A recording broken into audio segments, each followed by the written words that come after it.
all of this is programmed in, right? It's just happening on its own. It's already written into the code and it's just doing its own thing, right? Yeah, 100%. And that code can't be changed unless every single person that runs a node accepts these changes. Welcome back to another episode of the Beyond the Wealth podcast. I'm your host, Andres Sanchez, and today we have Brandon Keys, the founder of Green Candle. Brandon is big in the investing in crypto space. We are going to talk a ton about Bitcoin, obviously a very hot topic right now. Maybe dive into some meme coins and some other fun stuff. If this is something that you're passionate about, stay tuned with us for the whole episode because there's going to be plenty of knowledge for you to take away from this.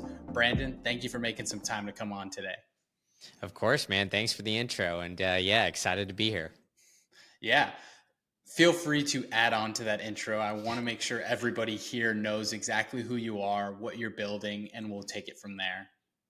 Yeah. So I'm Brandon. I'm building Green Candle. I like to frame it as the bar stool of finance and Bitcoin. So I have a couple podcasts, and I like to have fun with it and bring financial topics in an easy and digestible manner. So yeah, man, excited to be here and talk a little bit about everything that's going on, man. I mean, Bitcoin's over 100K today. I mean, we got to be pumped up about what we're seeing in this recent price action. So it's been awesome. That's awesome. And I love the way you frame that. I'm a huge Barstool fan, so I'm excited to understand a little bit more about how you've built this business, why you went this kind of Barstool angle towards investing. Because the way that I think about it, there's probably not that many people doing that. Investing is very serious, not a ton of fun stuff that really comes from it. Most of it is just professional. So I'd love to hear why you decided to start to go that angle when it came to investing. Yeah, I guess similarly to you, I really just love the Barstool content. I think it's just for me, like life's more about like having fun and kind of figuring out the ways of getting around it. So, when I was first trying to figure out a lot of the investments, the different vehicles, all of that, I realized there was a lot of jargon. Just simple supply and demand, whereas really how I would break it down in economics. I was not a huge fan of it in high school or in college. I actually have an engineering background, so nothing related to kind of the engineering route or to the economics or investing route. So when I was trying to learn on all these, investing analytics stuff, mumbo jumbo, when I was in graduate school, I realized it was a lot simpler than they were making it. And, selfishly, I wanted to interview a lot of these people and just kind of pick their brain on some of the topics. And so I thought, I'd just bring my own flavor to it. I'll have fun with it. Bring it down to more of a personal level. And because I think, as we're kind of going along, especially with inflation going the way it is, investing and kind of growing your wealth is more of a, finances are more of a topic, whereas it used to be a little bit more taboo. So I want to break the stigma of that, break the stigma of people, being wary of, just kind of investing their money, seeking a financial advisor, kind of going that route. And just kind of doing a deep dive to figure it out for themselves. So that's why I did it selfishly. And then, I'm hoping enough people resonate with me where they can, they resonate with that message as well. Yeah, and just thinking through and when I was doing some research on what you had built, in my opinion, I think it's the perfect time to be doing something like this. 30, 40 years from now, telling somebody that 18-year-olds would be investing in stocks and buying stocks and crypto, people probably would have said no chance. Like that's just not normal. Now you come across all of these younger individuals and almost every single one of them has a Robinhood account, is trading or investing at some capacity. And I do agree that the space is very, how do you say, like just doesn't feel very welcoming to a younger individual, somebody trying to learn like yourself. And the best businesses I know are made when somebody finds a need when they couldn't find it for themselves. And I think that it kind of feels like that's what you did here. And in my opinion, I think long term, this is a huge win because I think obviously the age of investing can't get younger than 18 because it's just not really legal. But I do think that the number of 18-year-olds that do start investing or number of early 20-year-olds is only going to continue to grow. how are you going about trying to capture that audience? And I would assume it's all the content that you're putting out, but I'd love for you to elaborate on it. Yeah, so I mean, right now, like my biggest audience is on the YouTube side of things, and it's mostly male dominated, 35 and up. So that like the podcast, the longer form stuff is really more geared towards the full on breakdown and everything like that. What I'm trying to get into more is more of like the short form type of skits, making people laugh, but also kind of bringing it about Bitcoin and related to Bitcoin topics. Because I think, like, right now, a lot of the content that you see kind of being pumped out there is, maybe it's gambling, a lot of the short, like meme tokens or something like that. Like this meme token is going to make you rich or whatever. When, in reality, I think it could just be pretty simple, just buy Bitcoin, hold, don't even need to go and gamble. You can, work a job if you'd like and just use Bitcoin as savings and kind of break it down that way. And so trying to make that more fun and approachable and, really highlight a lot of the things that are going on in the Bitcoin space too that make me and everybody else within it extremely bullish on Bitcoin going forward. So, just kind of trying to focus on a lot of the short form stuff, the quick dopamine hits that we all know and love these days Yeah. is it's a little difficult, but I think that there's definitely a need for it too. And I mean, you're seeing Barstool start to get into it themselves as well. Like, Dave Portnoy had Michael Saylor on the other day. Yep. They're sponsored by Kraken, a very large Bitcoin crypto exchange. And yeah, man, I think like that's everybody's starting to realize like this Bitcoin thing is not going away. And it's, definitely going to be something that's here for the long haul. And yeah, it's going to be shaping the way that we look at whether it's business, countries, all these kinds of things here going forward in the future. Yeah, and I'd love to dive into your analysis, your theory on Bitcoin. I think me personally, I'm somebody who has somewhat missed the train. I've been in and out of Bitcoin. I'm definitely not somebody that knows nothing, and I have invested, and I do invest in Bitcoin. Obviously, now seeing it at 100K, looking back, I definitely didn't invest enough, but I'd love to educate the people listening and watching us right now on why you're bullish on Bitcoin, what you see over the next 5, 10 years, and why people listening should consider jumping in. Yeah, 100%. So, yeah, it's pretty simple when you break it down, right? So, there's a fixed supply of Bitcoin. There's 21 million. It's completely decentralized, meaning there's no marketing agency, there's no head of Bitcoin. You can't call the CEO of Bitcoin, tell him and complain or something like that, right?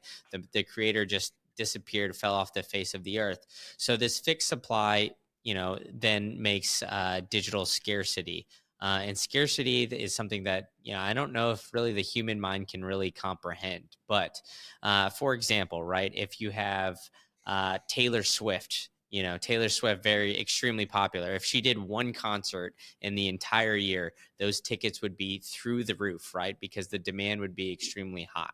Now, it's the same thing with Bitcoin, right? Like Bitcoin has a fixed supply and it gets the same amount output every single year. And every single 4 years, that output gets cut in half. And so there's a lot of big events that have occurred within this past year that make it extremely bullish. A couple of those things are Bitcoin spot ETFs, meaning giant hedge funds now have access to Bitcoin. So the largest money manager in the world, BlackRock, sees billions of dollars pour into Bitcoin every single week.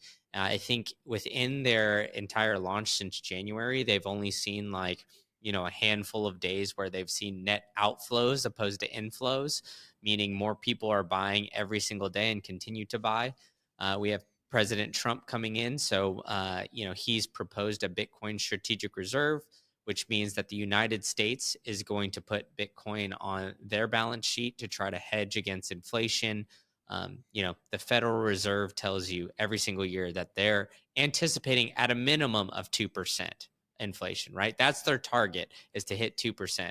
Your job, if you're lucky, will give you a 3% raise. So you're only getting a quote unquote 1% raise based on inflation if everything goes right, right? But in reality, what we've seen over this past year is massive amounts of inflation. getting upwards to 10%. So, unfortunately, a lot of people that are listening to this, I'm sure, are feeling that. And so, the endless money supply that we have right now is controlled by the United States government. So whenever there's an issue, say a war in Ukraine, a pandemic that breaks out, the government will print money in order to fund these events or fund these catastrophes. Excuse me, and so that's just going to be kind of a never endless cycle, right? To try to print money to get out of any sort of chaos. Well, with Bitcoin, that's impossible. You can't create more, you can't destroy more. You can maybe lose some and call that as a donation to the network. But in the end, there's a fixed supply of Bitcoin, and the buying demand is there. It's there from hedge funds. It's there from now. The United States and other nations are kind of taking a peek, and major corporations are even looking at it as well. MicroStrategy, Michael Saylor. You may not have heard of him, but he's the number one proponent for Bitcoin. He continually goes to buy every single time there's a dip, and he's been educating a lot of these major corporation founders. So he was pictured with Jeff Bezos. Amazon is now looking to conduct a vote and do some research to put Bitcoin on their balance sheet. Microsoft recently had a vote to put Bitcoin on the balance sheet. Although they voted no, they still are having these discussions. So, this makes me extremely bullish that, hedge funds and traditional finance is now getting all in Bitcoin. Nation states are looking at it, and now companies are looking at putting Bitcoin on their balance sheet. And at this point, we're still just at 100K. So I don't think you've missed the boat yet. I think we've got a long ways to go. And I think in this next 5 to 10 years, if you're listening to this now and Bitcoin's at 100K, and maybe you're listening to this a year from now or 2 years from now or 5, 10 years from now, I think I'll be looking a little smart here with the way that the Bitcoin price is going to go. Yeah, well, that's one of the cool parts about these podcasts is that this will live on the internet for the next 50 years. And if Bitcoin goes to $1 million a coin or something amazing like that, we'll be able to go back to this and say, shit, probably should have bought in here when we quote unquote people thought it was high. And like what you said about the MicroStrategy, I actually think I might be wrong, but I think I saw that Moderna is getting kicked out of QQQ and they're adding MicroStrategy to that ETF now. So that's really exciting as well. I saw that even the fact that Microsoft was putting it to a vote shows that there is this hunger for adoption that's coming. One part that I don't understand very well, and I'd love for you to explain it to me because I'm sure there's plenty of people watching and listening right now that are thinking the same thing. The halving, like when it that period every 4 months, what does that mean? Yeah, so it's every 4 years, right? Oh, 4 years. So every time a Bitcoin transaction is conducted, right, it's verified by computers in the background, right? So think of those as like Visa or Mastercard right now. So every time a transaction is, goes through, there's a block reward, and that block reward right now is 3.125 Bitcoin about on average, right? So that gets put into circulation every 10 minutes or so. So every 4 years, the amount of Bitcoin that's put into circulation for every block is then cut in half. So in May of this year, it was like 6.25 Bitcoin per. So it got cut in half earlier this year, and then in 2028, probably around May or at that time, it's all programmed in. So the amount of Bitcoin, the 21 million in circulation, is not in all circulation just yet, and it will be like I think fully in circulation by like 2130 or 2132 or something along those lines. Oh, So wow. there's still only like 7 or 8%, but left to still be mined. But on top of all that, it's basically just allowing the scarcity aspect of Bitcoin to kind of play out through all of this. So we still got, like I said, like over 100 years before all of the Bitcoin is in circulation. Um, and in turn, when people are trying to buy it up, it thus makes the demand kind of outweigh the supply here, and that's why we see a lot of times the price run up like we've just seen. And all of this is programmed in, right? It's just happening on its own. It's already written into the code and it's just doing its own thing, right? Yeah, 100%. And that code can't be changed unless every single person that runs a node accepts these changes. And so, you have the same vote as Michael Saylor. So Michael Saylor has 500,000, Bitcoin.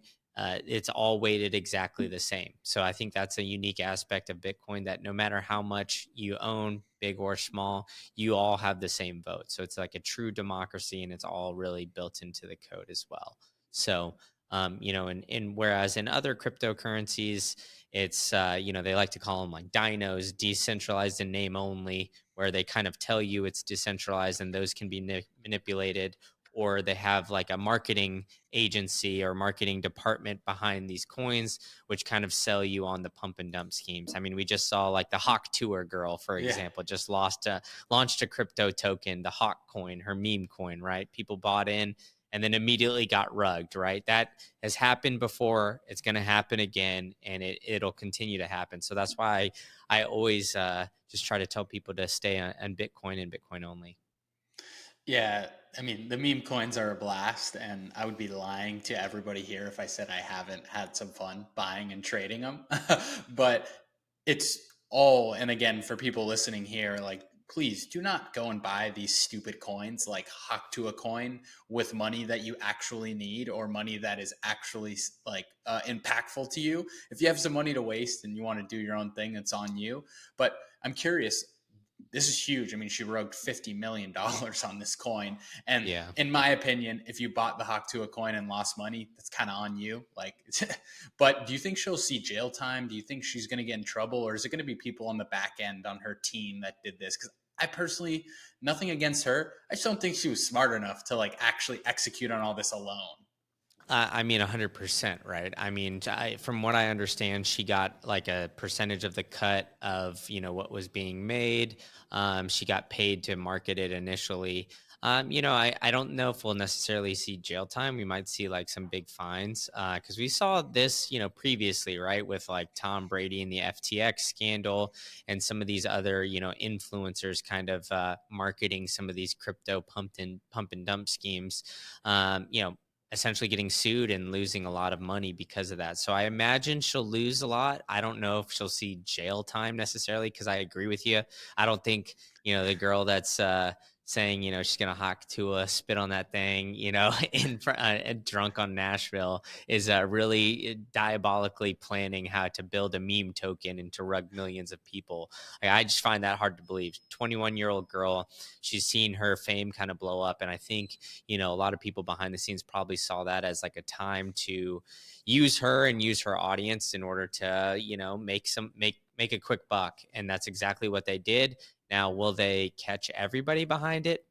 Time will tell. I don't necessarily think she will see jail time. I think, I think, it'll make people more wary about what they market. But I mean, like I said, I don't think that this is the end of like meme or crypto tokens or anything like that. I think those are still going to be around. There's a low barrier to entry. And, people are always looking to be sold a quick get rich scheme, whether it's this gambling, doing the parlays, like all that kind of stuff. I think those things are not going away, and they're becoming more prevalent just because of the inflationary pressures that we're seeing around, right? So, long story short, I don't think she'll see jail time, but does she deserve it? I guess time will tell, right? We'll have to see all the Yep. facts that come out about what she actually knew.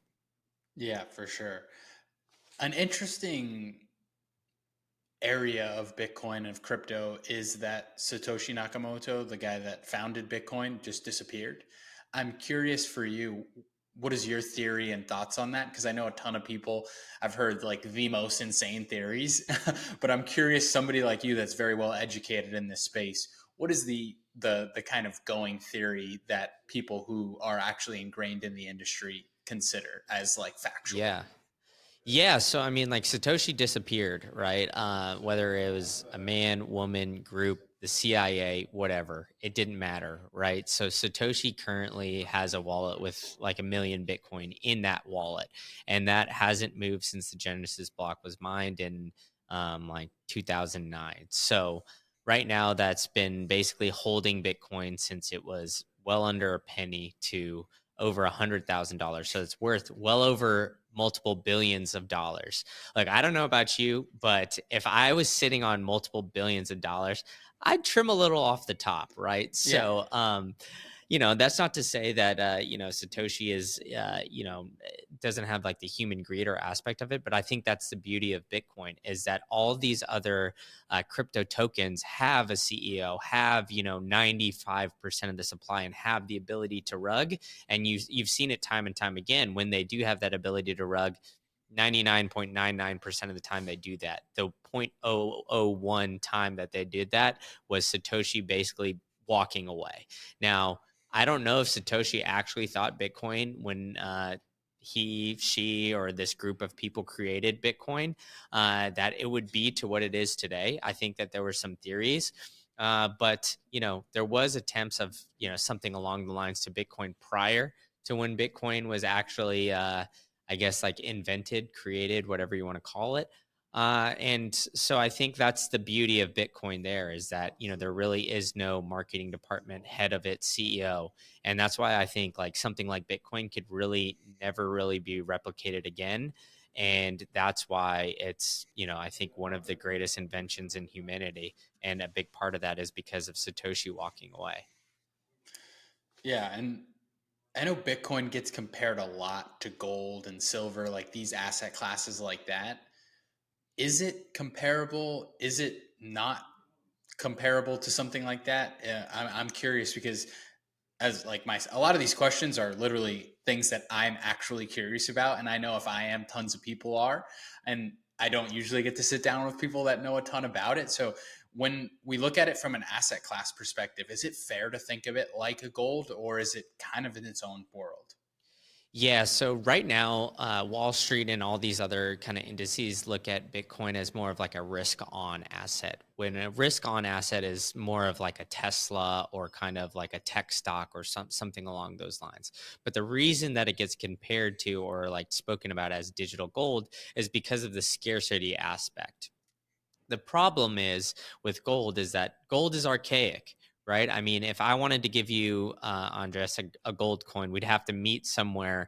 I'm in Austin, Texas. I don't know where you're. I think you're, maybe in Florida. I'd have to either travel there to get there, give you a gold bar, gold coin, whatever it is, and then you'd have to take that, and we'd have to have probably a third party verify to make sure that that's all correct.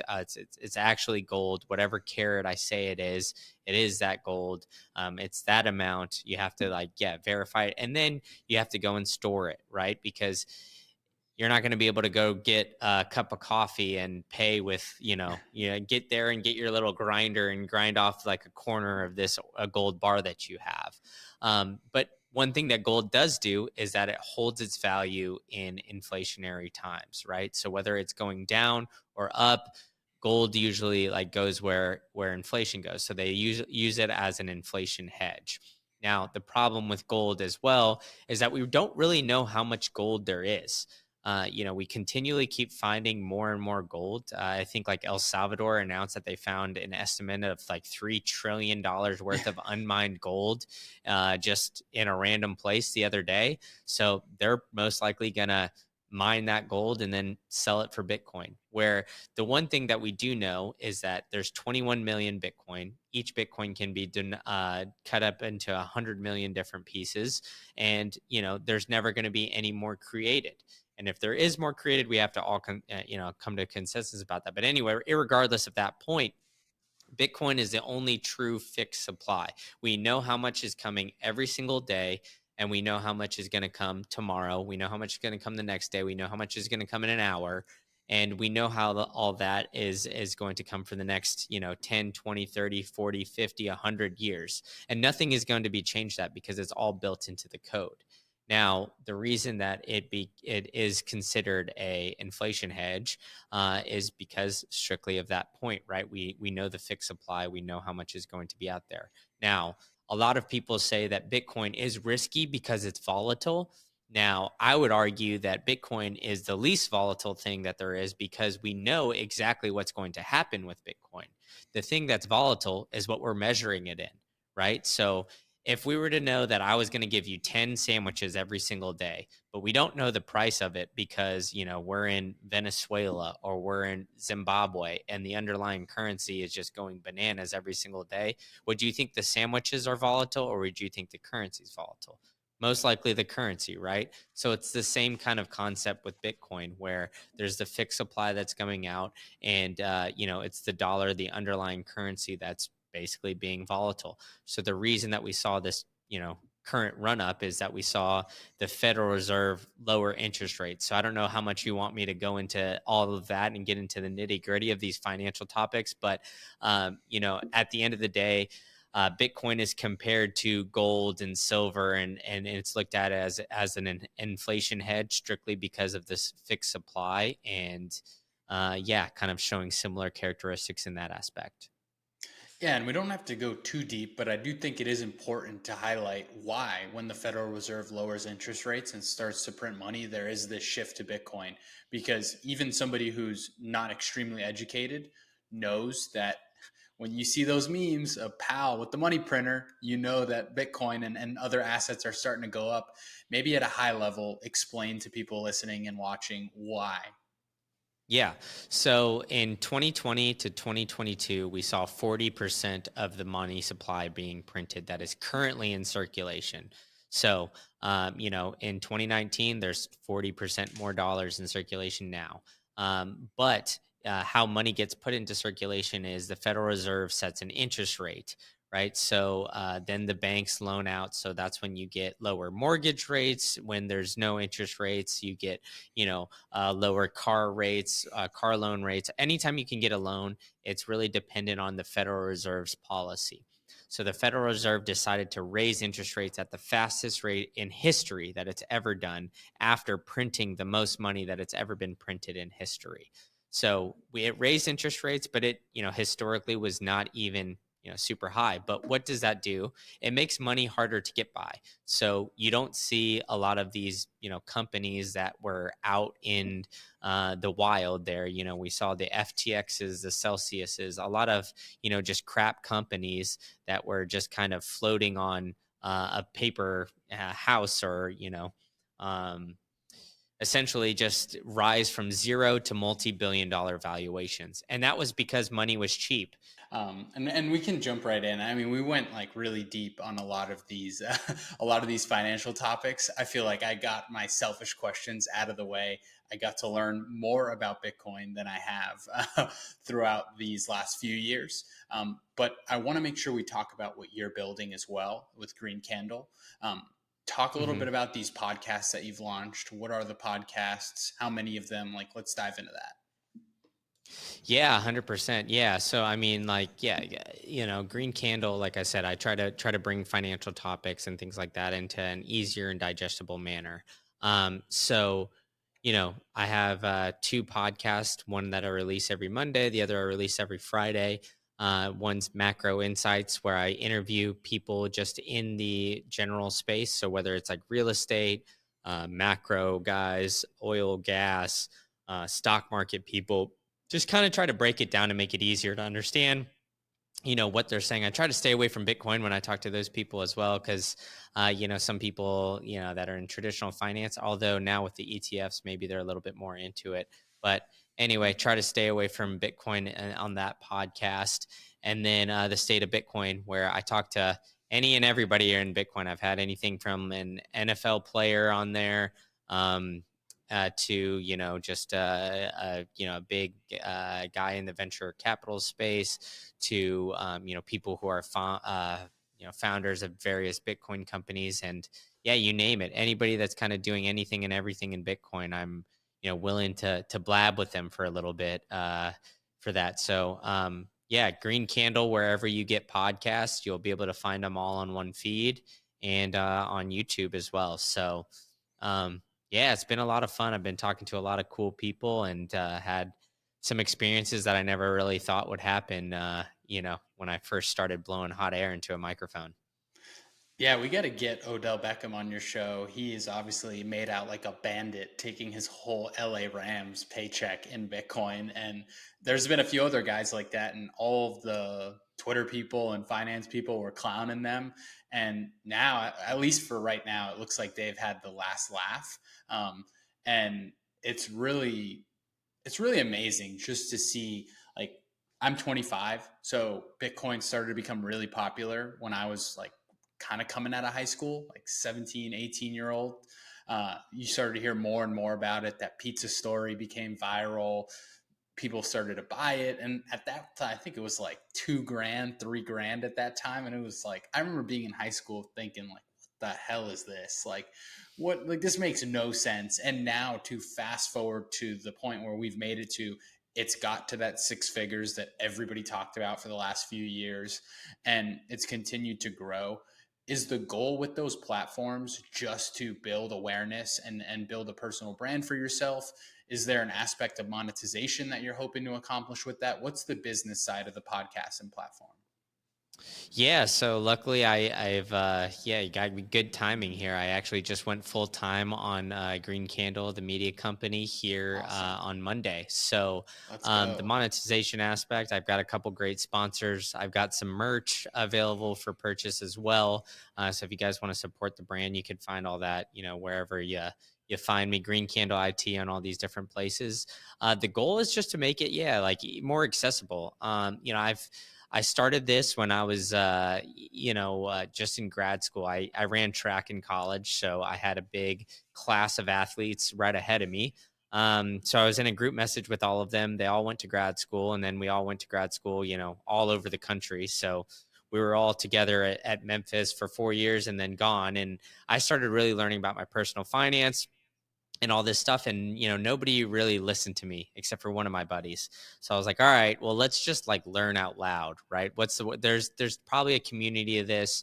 We could selfishly pick the brain of some people and some other individuals, so why don't we just dive into it a little bit and learn out loud? And that's exactly what I did. He got a job in the industry following the start of the company, and they said no more content. And yeah, I mean, I enjoy it, man. I enjoy coming onto the podcast, traveling around. I've been able to luckily speak at a lot of these big conference events. And yeah, I want to hope to continue to do that and meet some cool people. So yeah, I mean, if Odell, if you're listening, man, I've got a wide open spot on the podcast for you, brother.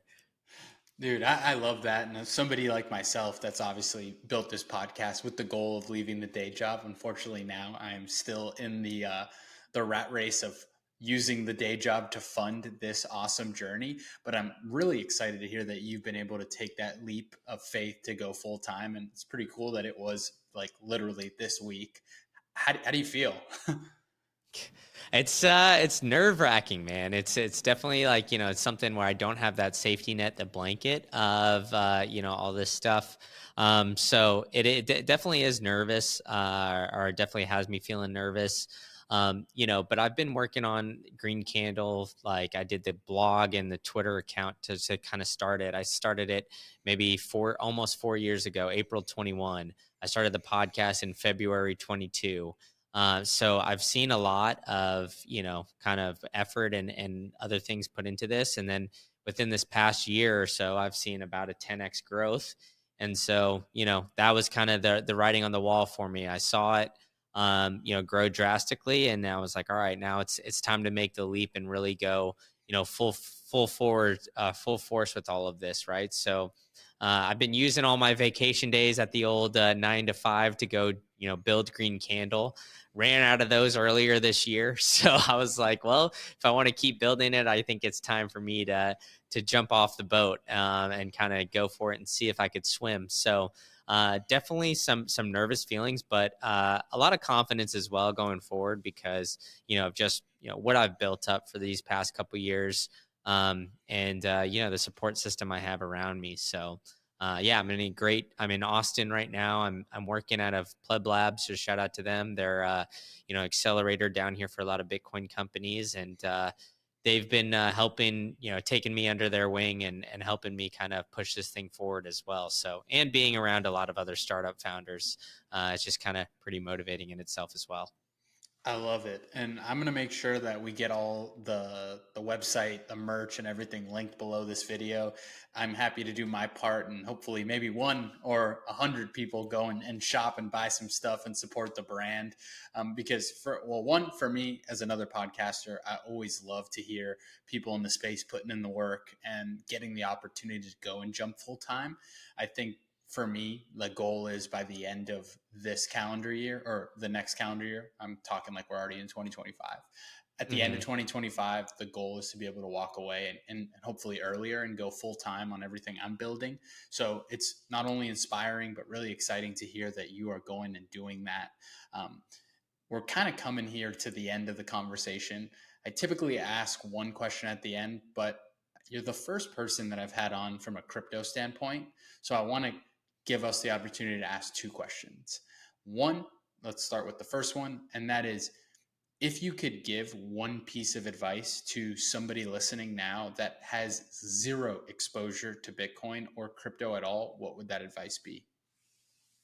Yeah, just put a little bit in. You could buy as much as or as little as $1. You could even buy a penny of Bitcoin. Just put enough in that makes you do your own research, so you can just figure it out for yourself. I think a big issue that people your age and people my age and people younger than both of us run into is strictly what you're saying. Like 18-year-olds are investing now, right? You're looking at companies' balance sheets, trying to figure it all out.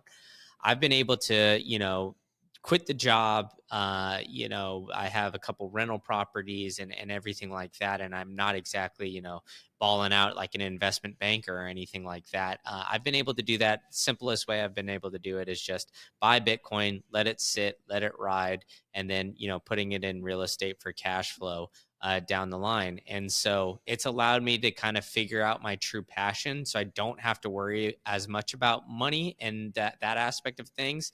And it allows me to be more creative. And so that's what I would encourage people to do is just really just dive into Bitcoin. And then once you kind of see it, I don't think you can unsee it. And then once you see how easy it can really be and how easy it makes your life, it'll take a lot of stress off of you, and it'll allow you to really figure out your true passions, which I think everybody is really trying to look for. And I mean, yeah, I mean, whether it's build out the podcast, do it on the side, save in Bitcoin, and then hopefully in a couple years it appreciates enough where you've got a nice safety net to just go for it. It'll allow you to take more risks, and or even retire at a good age, just kind of figure some things out, so it'll let you improve your quality of life. So just do a little, put enough in, do enough research, do a little bit of research, and yeah, you'll see the light soon enough. I love it. And then the last question I have for you, and maybe we'll keep the answer non-Bitcoin related, is if you could go back and talk to the 18-year-old you, what would be the piece of advice you'd drop yourself? Yeah, that's a great question. So 18-year-old me did not know what he was doing. I would say, man, just try to focus on, I. That's it. Yeah, man. I don't know. It's getting me. But 18-year-old me, I was going to the University of Memphis. Grew up in Austin. I went into engineering because the academic advisor at the school during my visit told me I'm good at math and science, so I'd be a good engineer. I did engineering for that, got a master's in engineering, still didn't know really what I wanted to do. All I would say is from 18-year-old me, you're going to figure it out. And I think like every 18-year-old kid has a lot of, worries that they need to know what's going on. I'm making the leap here. I turned 30 earlier this year. So I'm making the leap like 12 years later, after, working 5 or 6 years in the old 9 to 5. So, I think a lot of 18-year-old kids put a lot of pressure themselves, and myself was one of those included. And you need to figure out what you're going to do, and decide what you're going to do for the rest of your life. And I don't think that's necessarily the case. You can always figure it out. And then when you find your passion, just go for it. Just really just work really hard. Do it on the side for as long as you can, and then when the side gets too big, then then it's time to really to take the leap. I love it. Brandon, thank you so much for not only coming on the show, but being an open book, educating all of the people that we have here with us right now. I think Bitcoin and crypto is a scary place for the general population, and it shouldn't be. Having conversations like this, getting the chance to post them on the internet is something I get excited about, because if we can just help one person learn a little bit more, invest a little bit more, I think it's a win for both of us. And I know for a fact we're going to be impacting more than just one. So, dude, thank you so much again for coming on. I want to make sure everybody can go and connect with you. Where are the best platforms for them to reach out to you? And I'll have that all linked below. But for anybody that's listening in the car and can't read the description, what are those platforms? Yeah, thank you so much for having me. And yeah, keep at it, man. You'll get there eventually, right? I mean, I think by the end of next year, that's a good goal. You guys are building a great platform and a great audience here. But to connect with me, Green Candle IT at anywhere social media wise. Biggest is Twitter. So you can find me there, Instagram, TikTok as well. Then Green Candle on YouTube, and Green Candle, I think it's like the full podcast is Green Candle Investments Podcast with Brandon Keys, wherever you get podcasts. So feel free to reach out there. I think my emails are connected to all those things as well. So yeah, I'm an open book. I'm always willing to help people and kind of bring them along. And yeah, thank you so much for the opportunity and having me on the show. I hope you learned something too, man, and enjoyed the conversation. I learned a ton. And I mean, if anybody's watching on video, you could see how excited I am. I've learned a ton. And yeah, I really do appreciate you coming on, educating me, educating everybody. I will make sure that all of that stuff is linked below so anybody can go reach out. I encourage anybody who is on the fence about crypto to either go listen to some of Brandon's stuff or just reach out to him and connect. You will find that most people in the space that are genuinely building are willing to connect with people who are new and trying to understand. So I encourage you all to go and connect, reach out, learn from what Brandon's building. This has been an amazing conversation. I love having new founders and people in different spaces on the show. So it has been an absolute pleasure from my end. And yeah, that's the podcast, guys. Thank you all for being with us today. Thank you all for watching, listening, wherever you're tuning in. This is the end of the episode, Beyond the Wealth podcast. We will see you on the next one.